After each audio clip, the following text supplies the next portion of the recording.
Body parts. They've been selling body parts. That's old, that's not new. That's why black people don't like to go to hospitals. They go to get their toes clipped, their fingernails clipped, and they wake up and their foot's gone. They've been utilizing the organs of black people for years, the organs and the body parts and the members of African-American people, and that goes back to George Washington. There's a long-time myth that George Washington had wooden teeth. We've heard that myth growing up in school. The reality is George Washington did not have wooden teeth because common sense will tell you you can't put wood in your mouth, it gets wet, and wet wood is useless. What George Washington did, he had the teeth of his African slaves yanked out of their mouths, and he made dentures out of these teeth, and they're on display. His dentures are on display at museums right now. And that just goes to show the history of African people having our bodies mutilated and our members disfigured and mutilated for the betterment and benefit of the dominant society. In America, at least 2,500 black people go missing every year. At least. Never to be found again, not killed enough, you just don't find them again. Why doesn't that number ever go down? How can you constantly have the same amount of people? Are you trying to say the same killers go out and murder the same amount of people every year? No. Somebody is taking black people off the street. There's been stories on this. Kidnapped by the government. Kidnapped by organ traffickers. Drive-by shootings is organ stealing. I'm worth $50 million and I need a kidney. And you know, kidneys are pretty sensitive. You gotta find somebody who really got the kidney that matches yours. You think I'm gonna wait till somebody die for me to get one? If I don't get one soon, I'ma die. So guess what I'm gonna do? I'm gonna pay somebody to go research people. Okay, let's go look at all the black organ donors. Let's look at all the black people who got organ donor on their driver's license, which is why I'm not a friend of that. I say, if you wanna donate your organs, put it in your will. Say that if I die, this could go to my family, my relatives, my friends, or whomever. But when you put it on your license, I believe you make yourself a public target. And so what did they find? We got a guy in Los Angeles. He has the same blood type as you, same kidney type as you likely. He healthy though, he ain't likely to die no time soon. He don't know you, so he ain't gonna give you no organ for free. So guess what we're gonna do? We're gonna arrange a murder that makes it look like he was in a car accident. We're gonna arrange a murder that makes it look like he committed suicide. So the next thing you know, you coming out the gas station, boom, you get hit by a Mack truck, you dead, gone.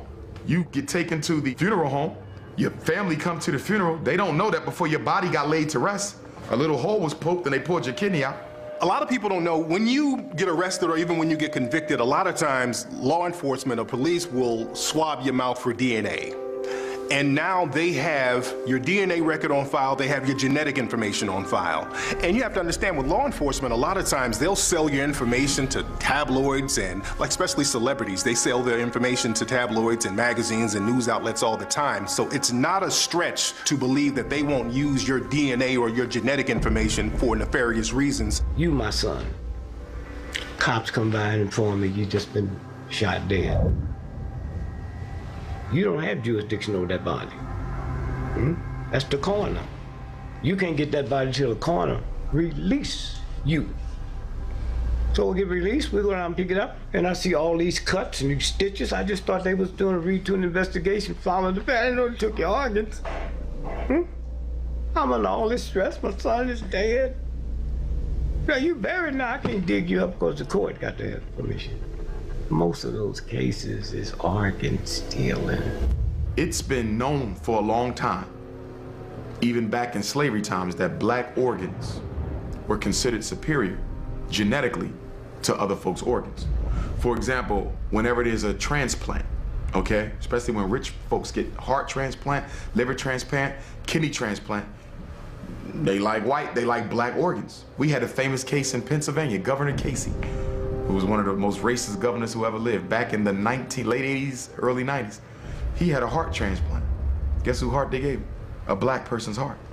Down in Georgia, there was a case of an African-American 17-year-old kid who was found mysteriously dead at school. He died in the gym, they did an autopsy and they buried him. His family, they weren't satisfied with the results because they still wanted to know what happened to their son.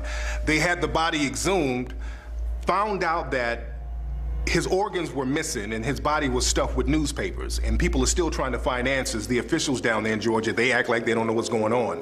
There was another case out here in California. A young African-American man was found dead in Death Valley in the desert. All of his organs were missing. His liver, heart, lungs, kidneys, all gone. There's a case in the UK recently. A Somalian girl was brought over there for organ harvesting. They found out that they were going to harvest her organs and they stopped that. There was another case in Asian couples. They went over to Africa.